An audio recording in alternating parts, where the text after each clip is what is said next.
Greetings and welcome to episode 4 of the Rich Salad Show. We're happy to be back. Another week of movies and TV, lots of trailers this week, and we're excited to get into it. Again, this is a film podcast slash TV podcast where we're just having fun, chatting about what we love, film and TV. David, how you doing? I'm doing great. Super excited for the topics we're going to discuss today. Really looking forward to it. Some exciting trailers have dropped this week. Lots of new trailers. So hyped, baby. Hyped. Hype. Gotta love hype. So, our very first topic, we are talking about The Running Man with Glen Powell and directed by Edgar Wright, which Edgar Wright always delivers the fun, the energy, the vulgar, the gore, and we love it here. It's always a fun time seeing his work with Scott Pilgrim and Baby Driver. It's just always a fun time with his films, and this film delivers in that sense as well. So right now, the Rotten Tomatoes scores, we're getting a 64% of the critics, which is a little polarizing in a sense. I mean, 64 out of 100 critics like it, so take that with what you will. But it seems like for the most part, they're kind of getting down with it. And with the audience rating, we're at around 80%, which sounds about right. It just seemed like like a fun time.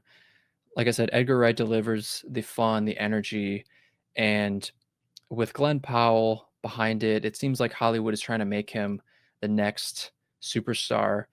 And I think this film does a great job in giving him that vehicle because he's able to give such a powerful performance in his physicality. He delivers his his stunts. It seems like he's doing a lot of his own stunts in this film as well, which is really cool to see.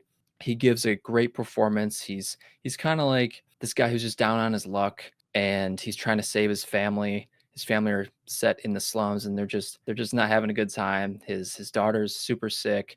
So it's time for him to join the Running Man, the game show, and try and make some money because they make a lot of money if they go the distance. What's really interesting about this film is that because this is set in some kind of dystopian future where the rich and poor are heavily divided, the moment he kind of enters the rich region, we get a great feel of the division of class and in how they audition for these game shows because this is a world where game shows are very hard to watch in a sense. Each contestant is almost just brutally hurt or dies. Again, this is a world set where the poor are just super desperate and they will do whatever they can to gain some dough. In terms of how our character Glen Powell gets to be on the Running Man, it is really cool in how they put different people in a class set because there's multiple game shows that you could try out for.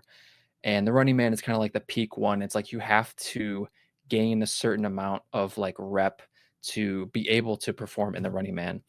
And of course, the trailer shows that he is the Running Man. He performs in it. But I think in terms of the reality of this world that we're given, it's super fascinating in how the game shows are done. It's also very interesting. Now, I'd say I enjoyed this film for the most part. I mean, I'd say the first two acts were really fun. I think the first two acts deliver that Edgar Wright energy. The fun, you're getting explicit language that's always fun to hear.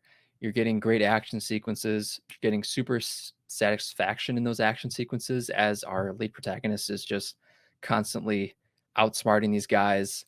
And you root for him just as much as the people in the film root for him as well. It's just a great time. And definitely there's always a moment whenever I'm watching a film where I can just sit back and really invest myself in that. And I'd say probably about 20 minutes into this film, maybe even 10 minutes into this film, I was like, oh yeah, I'm probably gonna love this. And that's how it was for like the first hour and a half, hour 40 maybe. And then by the third act, it kind of loses me. It kind of gets a little convoluted. It just kind of devolves into too much of an allegorical phase where it's just comparing divisive topics with each other, and it just doesn't really work in the way maybe they wanted it to. It almost seems like in a sense like Edgar Wright had a plan for most of the film, but then by the end they just kind of fumbled it, which is unfortunate. because Edgar Wright has delivered countless just satisfying films that we have a blast watching. And for the most part, that's what you get with this. And by the end, you're just kind of like, huh. It's not that I was disappointed, but it just loses steam in the back half. So that was a little unfortunate. But regardless, this is a film I would highly recommend. I think everyone in this film does a great job. These three characters in this image right here are great. Of course, our lead, Glen Powell, in the middle, and the two side characters on the left and right of him are fantastic as well. It's just a great cast. You have Coleman Domingo playing the TV host. It's really funny because the way they give you this world and how the game shows are done, they feel so real. I mean, Coleman Domingo, he's a fantastic actor. He's been nominated multiple times for Oscars, and he's clearly going to get an Oscar someday because he's fantastic. And in this film, he absolutely delivers. You also have Josh Brolin as the main kind of executive, the leader, organizing all these different game shows. He definitely delivers that almost Thanos type energy, with the smirkiness that he's got. He totally brings that to this role. And the two pitted up against each other with Glen Powell's character and Josh Brolin is just a great time. They start that from the jump, and it's a lot of fun. So overall, I would recommend this film. It's a great time. David, if you've seen this, let me know what you think, or if you've seen the trailer, what you got. I've seen the trailer. I think I really want to see the film. It's interesting how you described the last half where they kind of devolve into too much of allegory. Right. So which is interesting. It's not something that I would expect from an Edgar Wright film, especially with something like Baby Driver, which was just so clutch all the way through. And but it's definitely one where in the theaters it's going to be good. I have loved Glen Powell the last few years. I loved him in Twisters. I Yeah. loved him. I'm forgetting the name of the movie where he played like different characters as like a hitman. Oh, Was it called Hitman? That was yeah, what yeah, it it's was it, called, man. right? Yeah, Gosh, that was a good one. right. And so, love me some Glen Powell. I'll definitely like to see this movie. Yeah, highly recommend. Y'all should go see this. That was The Running Man. All right. We're moving on to our next topic, which is this Marty Supreme. So, starring Timothy Chalamet, we have, well, what I think is probably going to be his first Oscar win, which I don't know how he doesn't have an Oscar already, because Chalamet is phenomenal. I love the Dune films. In my opinion, he definitely should have gotten at least an Oscar nom for playing Paul Atreides. I want to say he probably was for nominated for part one. I don't think he was nominated for part two because he was nominated for a complete unknown playing Bob Dylan last year. So last year he delivered two incredible performances with a complete unknown and Dune, and he just constantly he is literally becoming one of the best actors in the biz, and he's so young and he's only going to get better. It's crazy his potential because he totally throws himself into each role, and that's such a special thing to see because he wants it. He wants to be good. I know at his when he accepted the SAG award for A Complete Unknown playing Bob Dylan, he was just saying, like, I'm not going to sugarcoat it. Like, I want to be the best, and I'm going to do whatever it takes to get there. And I admire the hell out of that. I think that's so awesome because he wants it. And when you see the passion from people, whether they want something, they will give it, and we'll get a fantastic performance out of it. I think with Marty Supreme, we're going to get some crazy stuff. I totally believe this could easily be his first Oscar win. Can't wait to see this film. The official trailer just dropped this past week of Marty Supreme, and it just seems like a fun time coming from A24. You get that A24 style. It's it's got some like darkness to it in a way, but overall it just seems like we're just going to see this kid try and make himself a name in the ping pong industry. It's pretty neat. I'm very curious to see the ins and out of ping ponging because I know nothing, so that'd be very cool to see. It's coming from director Josh Safdie, which usually he directs with his brother Benny, which Benny directed The Smashing Machine, which came out a few months ago, which The Rock was in, which Smashing Machine was fantastic. Unfortunately, it didn't perform well at the box office. It didn't perform well at all, really. But it was a fantastic film. So getting the Safdie bros delivering two two biopics in a sense this same year, and it seems like the Safdies are bringing some really sweet stuff to the cinema. David, have you seen the trailer for Marty Supreme? I have seen the trailer. It looks like a lot of fun. It is very interesting to have table tennis be presented as a main theme in a blockbuster movie with one of the best actors of the generation in Timothy Chalamet. So it's going to be really interesting. And is, if Timothy Chalamet is insane enough, I can imagine that he is going to be he is very, very good at table tennis now. Right. So anybody that tries to play him is going to get absolutely obliterated. Speaking to his insanity of I'm just going to get good. I'm just going to get good at table tennis, and I'm going to be world class for the role. Have to shout out the trailer. We had probably maybe 1 second of a bowling alley. Have to shout it out. There was a shot of ball hitting pins. So let's go.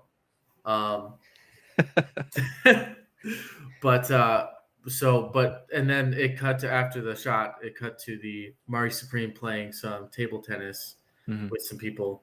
But it's going to be interesting to see the underground table tennis competitive scene in. It looks like it's set in the like 70s. Yeah, it's around that era. 60s. Okay, so that's going to be interesting. I was super into table tennis growing up.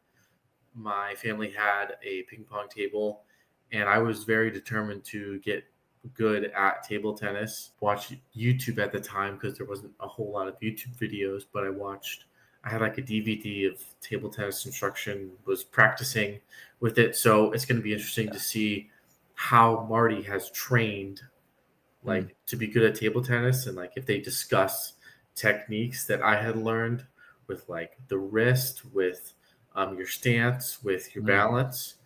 So I'm really excited for this film. Yeah, that sounds fun to see how he came to be. Because I wonder, I know, well, it's very interesting because we are getting some other actors in this film that you didn't know they could act, like Kevin O'Leary, who was on Shark Tank. Like, very curious to see his performance in this because even from the trailer, it seems like he's delivering somewhat of a really solid performance. And I'd say if you probably haven't acted much and you're in a film with Timothy Chalamet, you're probably going to pick up on a few things that could make you pretty solid because right now he's kind of low key looking like the goat in a way.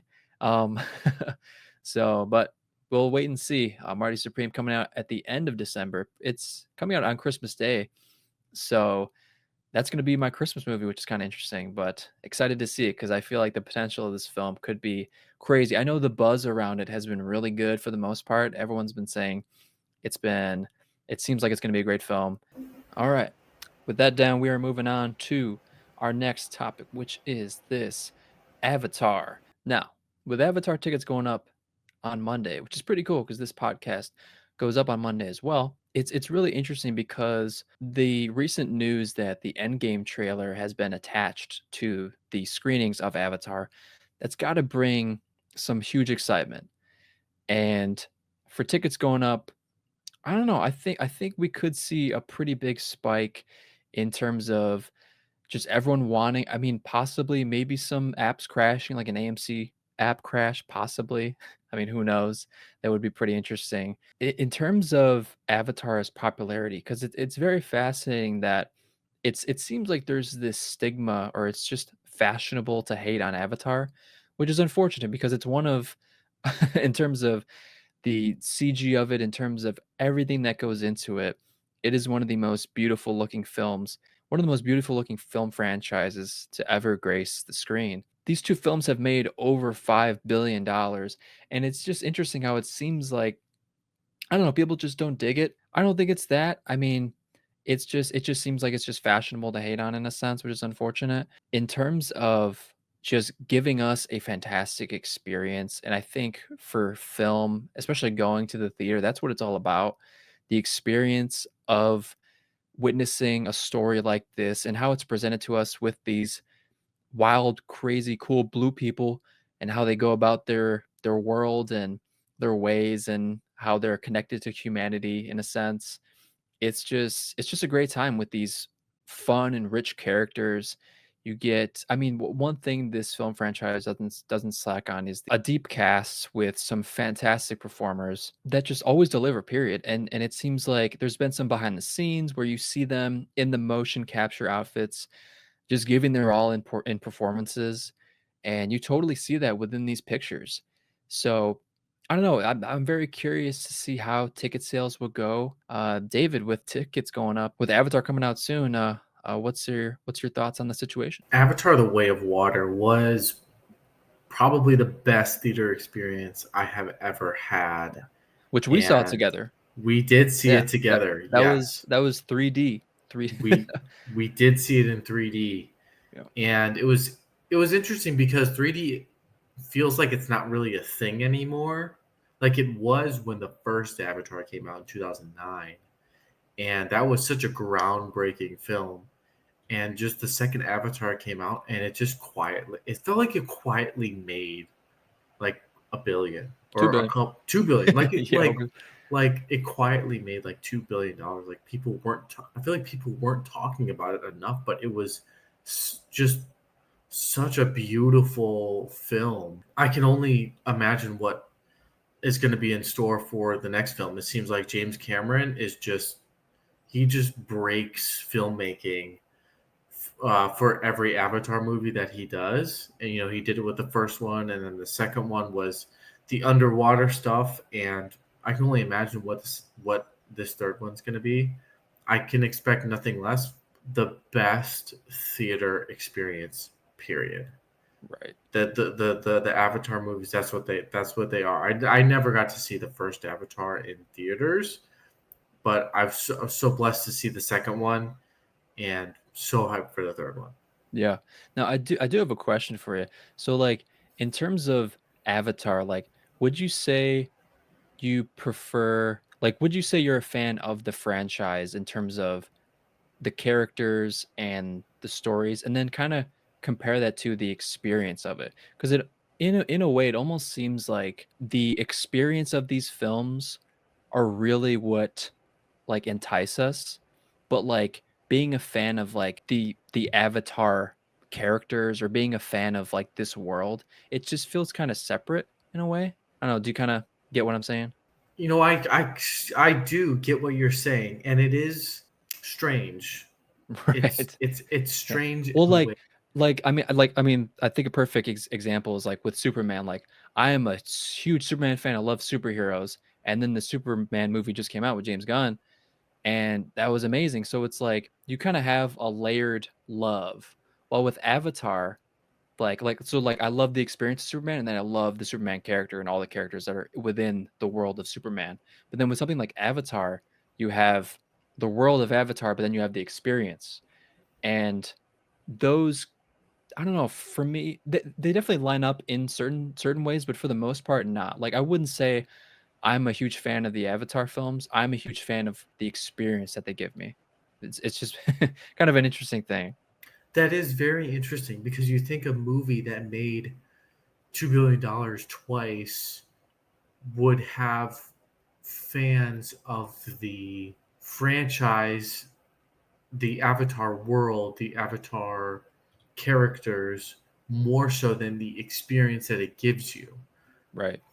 So that's a very interesting point that people go for the experience. They don't necessarily go because it's the Avengers, and like there's all these interesting characters in it that already have an audience. It's like Yeah. you go because it's going to be an experience unlike anything that is has been presented in a theater before. And the Avatar world is just the vehicle for the amazing experiences that James Cameron is able to create.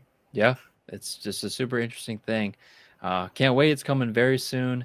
And people going to the theaters to see trailers, I wonder if we'll see things like that on social media where people talking about I'm just going just to see the Doomsday trailer. I wonder Yeah. if we'll see that pop up on people's feeds on Instagram and TikTok. So That's kind of it. That's going to be interesting to see. Is it going to be a teaser or is it going to be like a full trailer? Because Odyssey was a teaser. Yeah.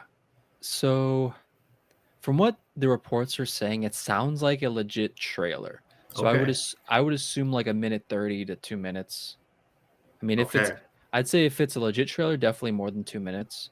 But I mean, man, that would be sick to see just a legit trailer because a teaser only gives us so much. But I mean, then again, we got over a year before it comes out because it comes out around next Christmas.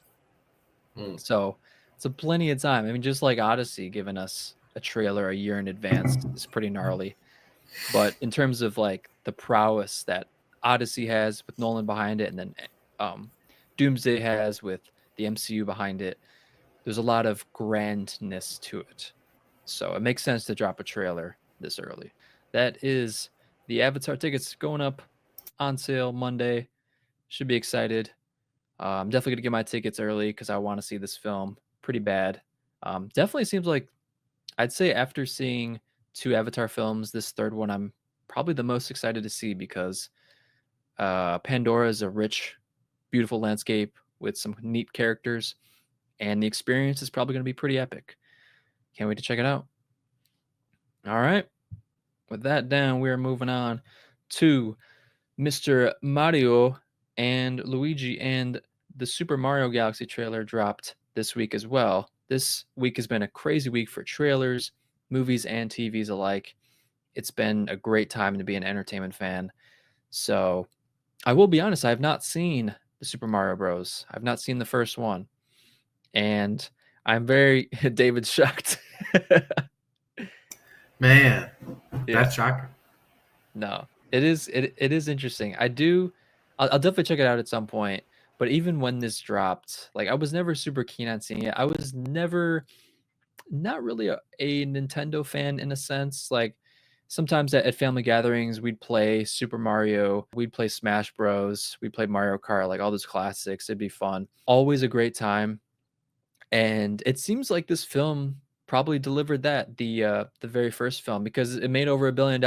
That's a pretty good sign that your film's a solid success. So that makes perfect sense to go right into Super Mario Bros. Galaxy, which looks really fun. I'd say this trailer delivers some neat laughs. There's some great moments with Bowser as he's shrunk, which I'm very curious how that happened in the film. It looks like a really neat thing.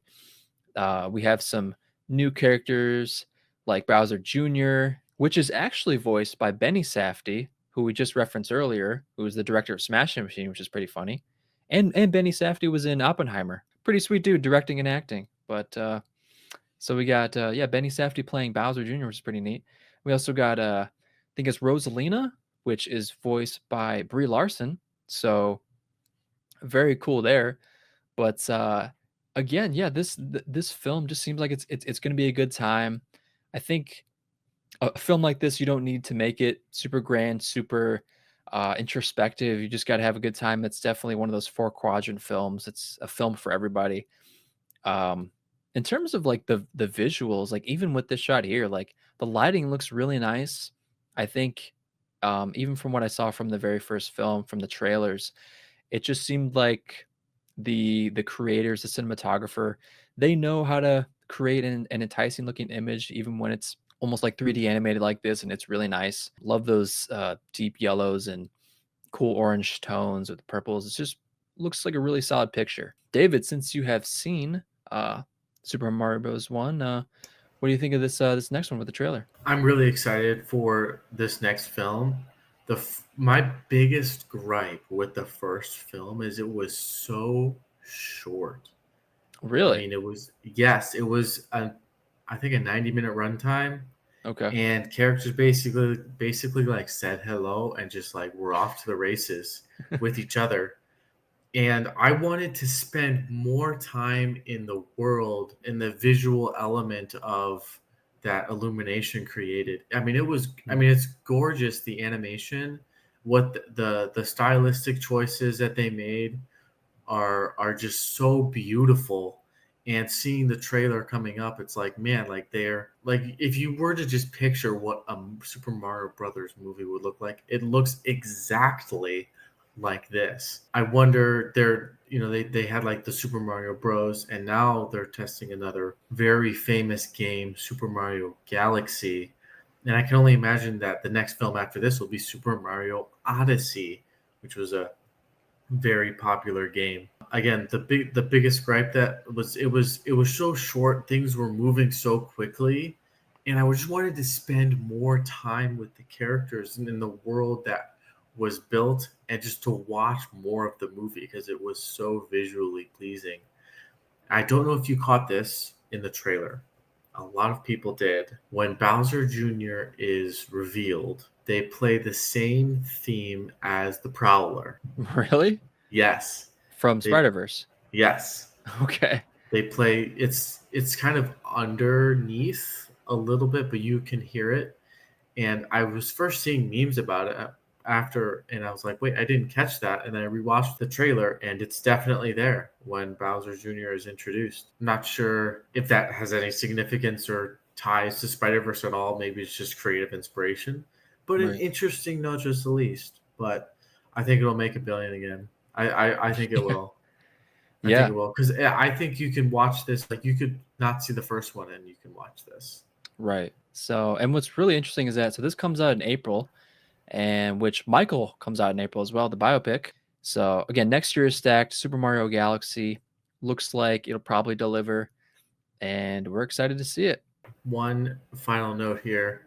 I think for either our next show or this show, we can cut this if you want to. We should just run down 2026. Oh yeah. Well, Everything. absolutely. Yeah. Yeah. I was thinking about that. Yeah, weeks Like ago. Which was not go into super big detail, but yeah. just like telling everyone, get ready, get your Yeah. popcorn buckets.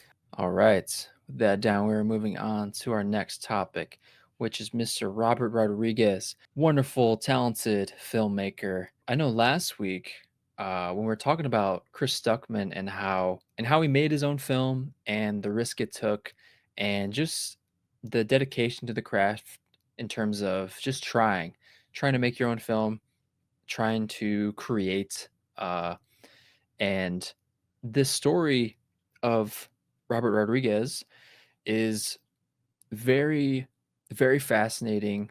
I know, David, you brought up last week. You're the one who introduced this to me with him being on Joe Rogan and his process of being creative, of being a filmmaker. In the first 20 minutes of him being on that podcast, you get such a rich look into how he works.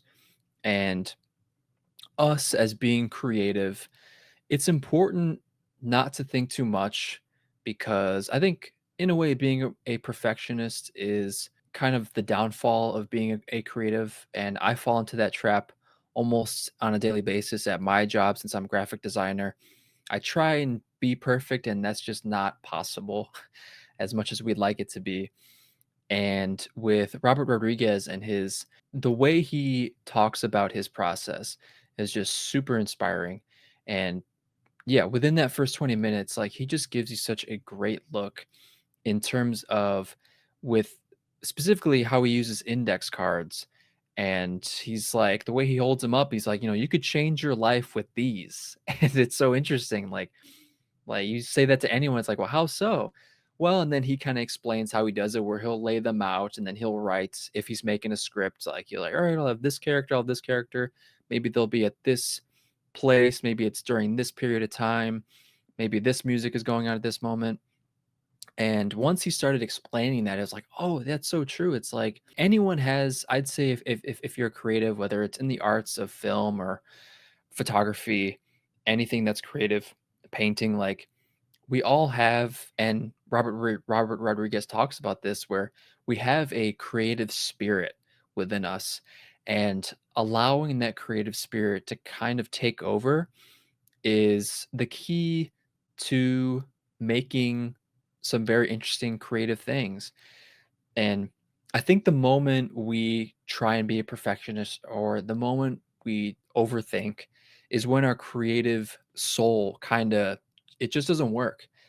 Our creative spirit needs us to just kind of relax and just let us, because we have the creativity. Like Robert says this beautifully. We have the creativity inside of us, we just need to just let it out and don't overthink. Just let your creative spirit take over as you're writing, because I know I heard this somewhere, but in terms of like writing a script, like a writer's biggest enemy is a blank page. Like once you get into, let's say, a Google Doc and you're just faced with a blank page and you're like, I want to write this script. And the moment you see that blank page, it's like, oh, can I write this? Can I? And the moment you keep thinking like, can I do this? Like that's like you like punching your creative spirit in the nuts. You can't do that. You gotta just type. And it's like once you type, that's when it takes over, and that's when you're able to really create.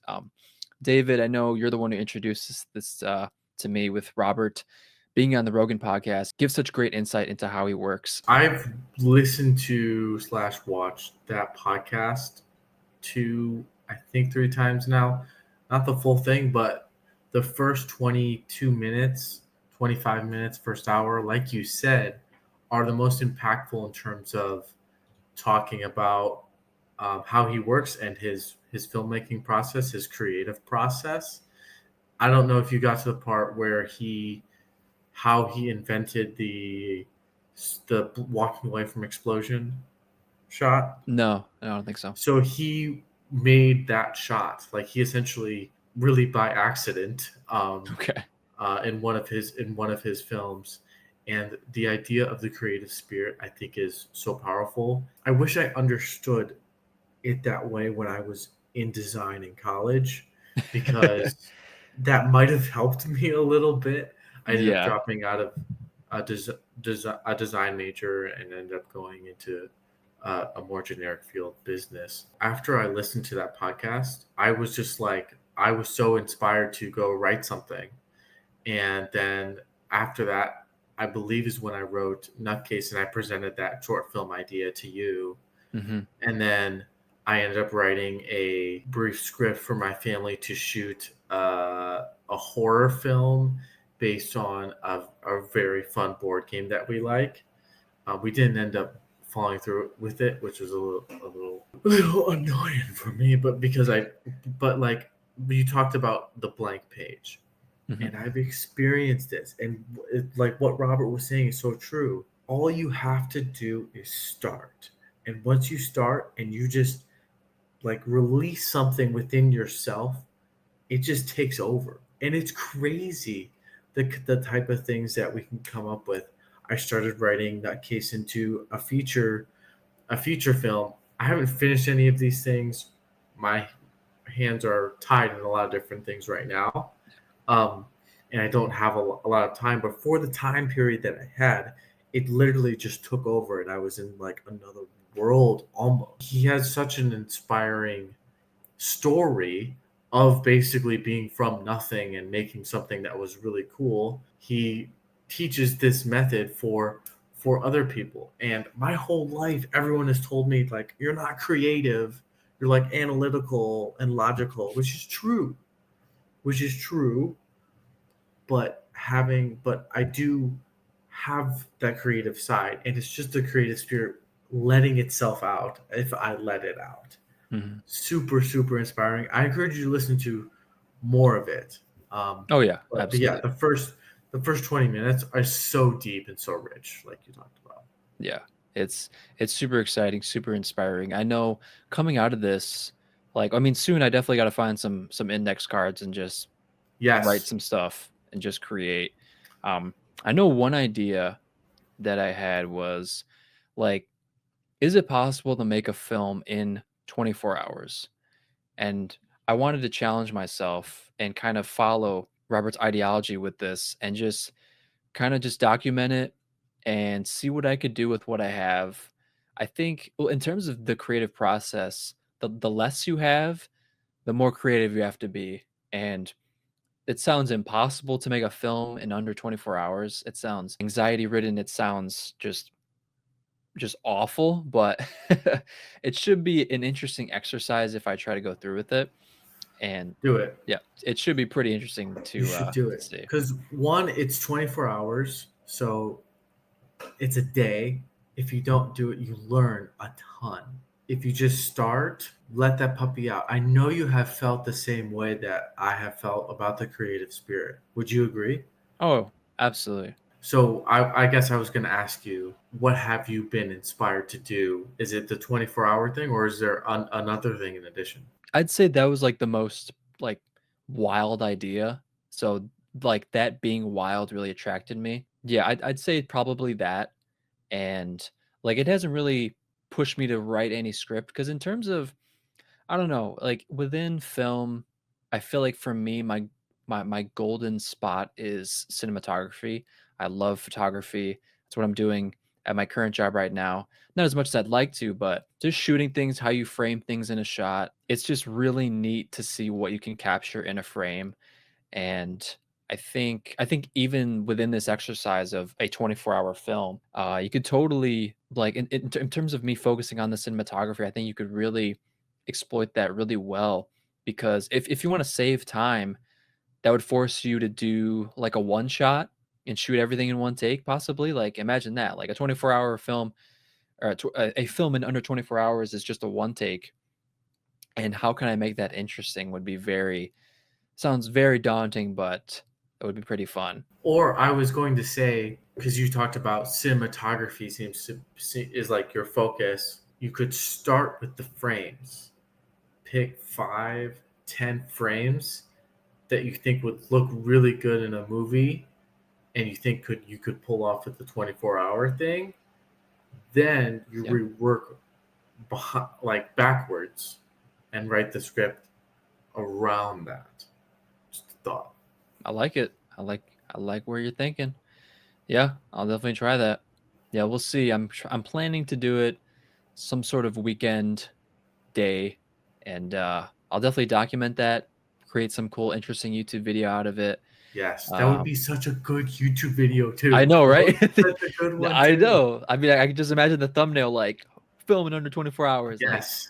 be insane. If you need help with that, like 24 hours by yourself, I mean, it doesn't have to be. okay. All right. If you need help, I'm not super available all the time, but I will Yeah. try. Right. Yeah. Sweet. Okay.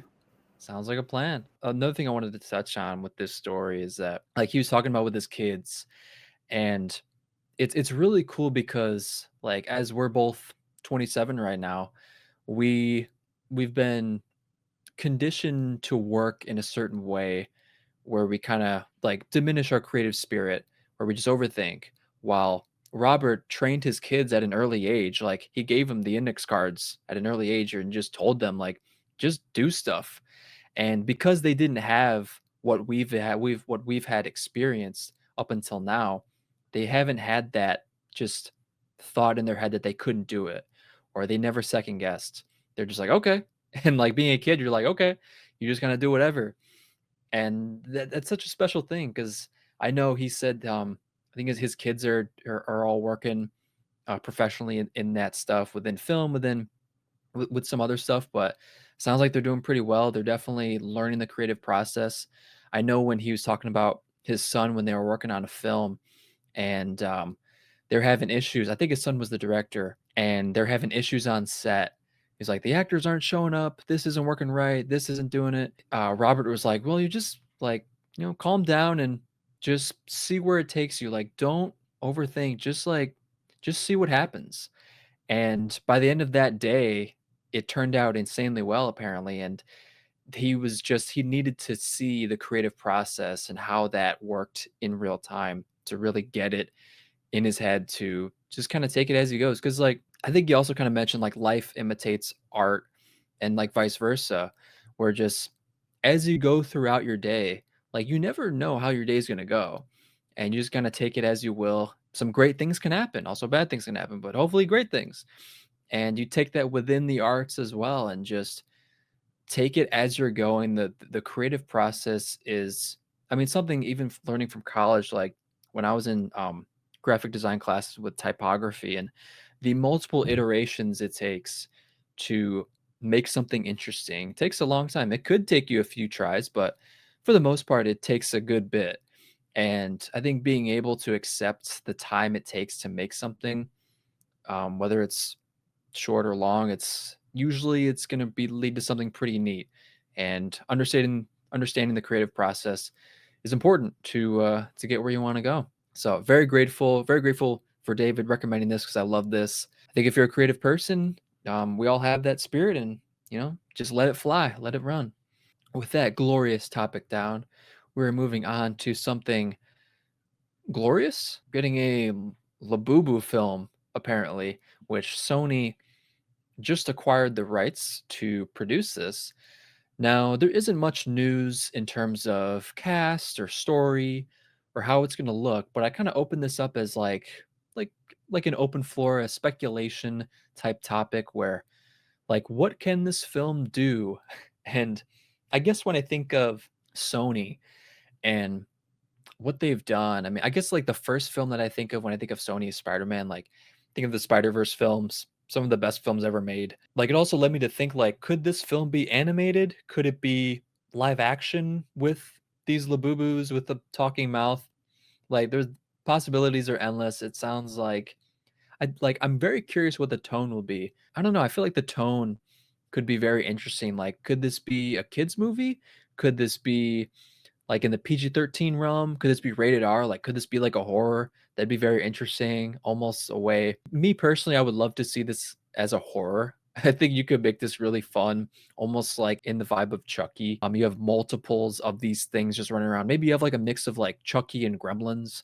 You could do something interesting with that. Yeah, David, when you hear of a Labubu film coming out, what do you think? Well, my initial reaction is, Why? man, well, why? But like also like, man, people are really afraid to not put some kind of IP behind anything. Like, I mean, like a Labubu film. Right. Now, if I'm understanding what a Labubu is, it's just a toy. Yeah, it's like a plushie, collectible plushie. Okay, so there's like a limited supply Yes. there, which makes them high price. Well, what makes these things interesting? Just the fact Good that they're good rare. question. Well, it's definitely a trend. Like I Okay. know this has kind of replaced Funko Pops, where everyone's kind of just after the new thing. I want to say I think they are more limited than Funkos, but I know it is like a mystery too. It's like a blind box situation where you open up a package and you Oh, and you don't know which one you're gonna get. interesting. Okay, Yeah, so that is interesting. Normally, you get that with like packs, but like right. that creates kind of like, I mean, things like card packs and booster boxes, right? Those things do very well because there's kind of a mystery aspect. Not technically gambling, not technically gambling. There's that aspect of, oh, you could pull a limited Labubu. So It's yeah, such a funny sentence. it's a limited Labubu. Yeah, I mean, it's a trend. It seems very like this is gonna die very quickly before the movie even comes out, or maybe the movie is gonna bring back the hype of Labubus. Is there a target market for Labubus? It seems like everyone's into him because I know I just read that um Devin Booker, the NBA player, he has a few of them and he's like, I like them. So it seems like it's That's for so everyone. strange. Okay, all right. I mean, I guess if that's the case, you could really do anything with the film. You could do a horror film. I think, like you said, a horror film would be really fun Yeah. to kind of. It's they're not intended as a horror. It's not intended to be a horror piece, but to make it a horror film with Labubus being the villain, that would be funny. Because they got those teeth, those sharp teeth. So it's like that's the inclination. I was like, oh, that could Mm, be maybe a horror esque. yeah. Yeah, I'm very curious. I feel like this would be a film that has like a star-studded cast behind a bunch of random Labubus. Yeah. Because I know, like with the recent Smurfs film, which I think was like reviewed as like one of the worst films to drop. um, uh, in terms of like the cast of the voice actors, like it was pretty stacked, kind of. And I don't know, I feel like you could kind of do like the same thing where, in a sense, you're just following a bunch of Labubus. Like I guess in that sense, I'd view it as more of an animated film. But I don't know. I think I'd prefer to see a live action Labubu film. It like almost It's just such a crazy thing to say. I'd prefer to see a live action Labubu film. Absolutely. Yeah, I mean, this is one of those interesting topics where, I mean, we don't know where it's going to go, but curious to see what can shake down, because, like you said, the popularity of these could die before before the film drops. But when the film drops, maybe it'll bring it back.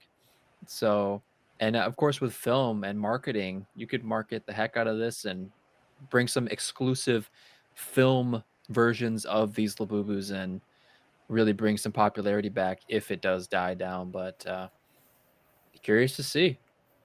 All right. With that down, we have finished episode 4 of the Rich Salad Show. Yeah, we're just having a great time hanging out with you, Dave. It's always awesome. We're just talking about films, talking about the stuff we love.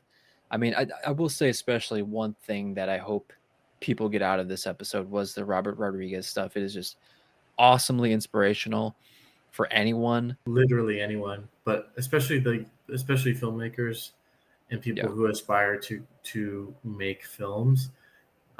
If you're wondering how do I start, just go do, just do it. but go listen to that podcast and read his book. I haven't read it. I think I'd like to, Hmm. but it's inspiring, definitely. All right, guys. So I think next week, oh, we got Wicked. Wicked for Good drops next week. So we'll be talking about that. So, David, do you think you'll see it? Man, I really want to. It's going to be Yeah. tough with my schedule, but I'd really like to. I'd really like to see Wicked. Yeah, it'd be We're cool. good. Okay. Yeah, I will definitely be seeing it next week. We'll be talking about that, getting my thoughts on that. I'm not super excited for it, but I am decently intrigued by it. Especially seeing the, like, we saw, when I saw Running Man last night, they dropped it, they showed the trailer for Wicked for Good again. I was like, there is something really touching about the relationship between, um, is it Galinda and Alphaba? Yep. Those two? Yeah. So, like, their relationship feels really genuine and caring and loving, when at times it does get tumultuous. But I'm definitely excited to see their relationship and how they navigate that in the film. All right, guys, thank you for watching. Let us know your thoughts on everything we talked about. It'd be cool to know how we're doing.